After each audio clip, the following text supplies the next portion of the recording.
Je reviens sur la question de la cyclicité, qui, vous l'avez compris, est un de mes sujets de prédilection depuis quelque temps.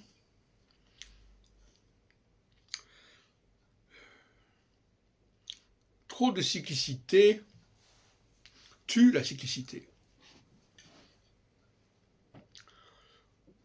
Je vais vous parler notamment de la question des marges et des orbes en astrologie. Plus vous avez de planètes à considérer, plus les orbes vont se rétrécir. C'est ce que nous explique Roger Eke, d'ailleurs. Il nous dit la multiplication des planètes, le nombre de facteurs qui rentrent en jeu, fait que l'espace consacré à un facteur ne peut être qu'extrêmement restreint. Et il dit que c'est une bonne chose parce que ça permet d'être précis. Bon, moi j'ai pris le point de vue exactement opposé à celui-là. À savoir que d'une part, je ne me sers que d'une seule planète. Après, moi, je me sers que d'une seule planète, il est évident que le territoire incombant à cette planète est beaucoup plus important. Et que par conséquent, la marge, si on peut dire, l'orbe, si on veut, couverte par la planète en question et par le cycle en question, sera plus important.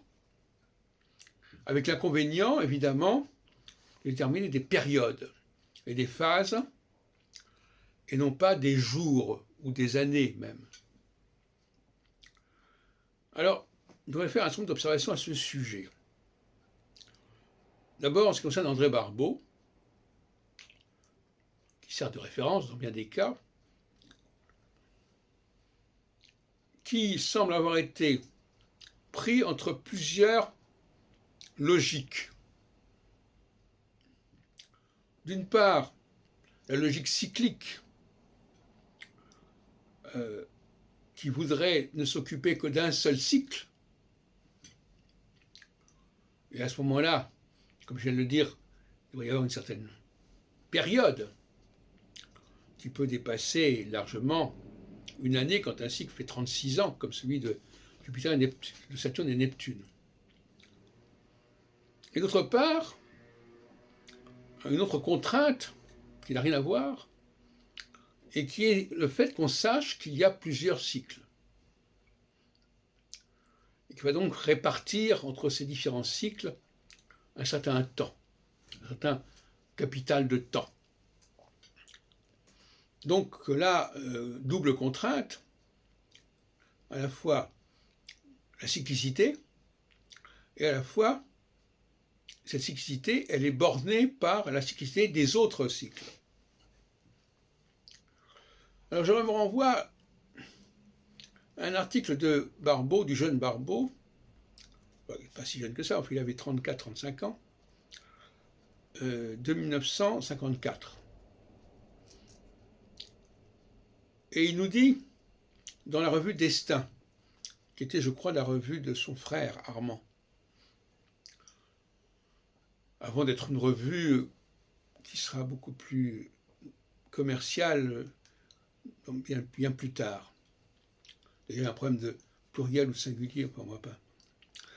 Et dans cette revue, il dit, je l'ai déjà dit d'ailleurs, mais enfin, là je me situe sur un autre plan. Il dit, l'année 53 aurait été marquée par le cycle Saturne-Neptune, mais l'année 54 sera marquée par le cycle Jupiter-Uranus. Ce qui veut dire que le cycle Saturne-Neptune n'a pu jouer que pour 1953.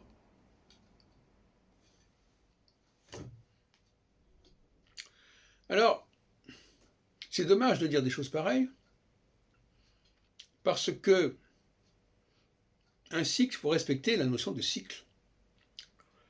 Et un cycle, ça se traite un peu comme une saison. C'est-à-dire, il y a un commencement de la saison, qui n'est pas plus ou moins significatif. Le début du printemps, ce n'est pas vraiment le printemps. Le début de l'été, ce n'est pas forcément l'été. Techniquement, mathématiquement, oui, mais sur le plan pratique, non. Donc il faut attendre un certain temps pour que ce qui correspond à ce cycle se manifeste. Un certain temps, et en l'occurrence, dans les deux cas que met en évidence Barbault, c'est-à-dire 1953 et 1989, on s'aperçoit que les événements marquants ne correspondent pas à ces années-là, mais sont décalés de quelques années. Et donc par conséquent, la validation du cycle, pleine et entière, ne se fait pas au moment de la conjonction. Alors, deux exemples, effectivement.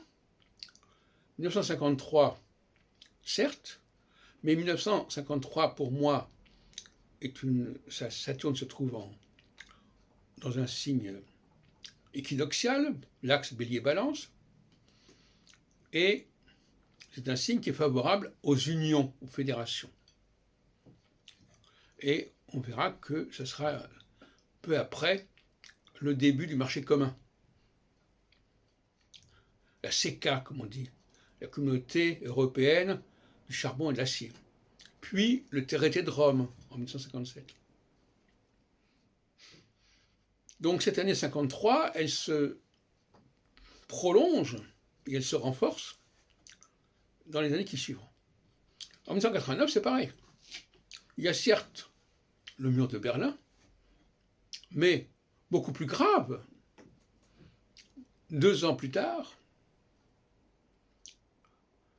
l'effondrement de l'Union soviétique elle-même. C'est-à-dire, parce que au fond, le pacte de Varsovie, c'était des pays qui étaient restés indépendants, plus ou moins. Même s'ils étaient pris dans le pacte de Varsovie, mais quand même. Alors que l'URSS, c'était une structure, certes fédérale, mais malgré tout, ça a été un très grand choc. Et comme on était avec Saturne et Neptune cette fois-ci, non plus comme en 53 en phase équinoxiale, mais en 89 en phase solsticiale, sur l'axe Capricorne-Cancer, eh bien ça a eu les effets que ça a eu.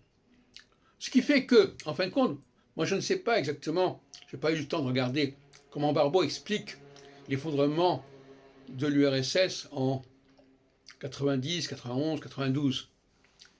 Mais est-ce qu'il l'a expliqué avec le cycle Saturne-Neptune ou est-ce qu'il l'a expliqué avec d'autres paramètres? Ça qui m'intéresse. Il faudrait vérifier. Ce ne serait pas difficile d'ailleurs. Mais il semblerait, quand je regarde l'histoire d'une prévision, que Barbault se polarise sur 89.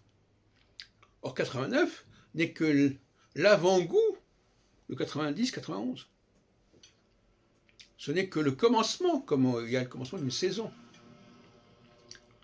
Et donc, par conséquent, Barbault lui-même se pénalise, puisque, au lieu d'expliquer qu'il a prévu l'effondrement de l'URSS, il explique simplement qu'en 89, il y a eu un certain nombre de pays qui se sont un petit peu autonomisés, etc., dans l'Europe de l'Est. C'est pas du tout la même chose.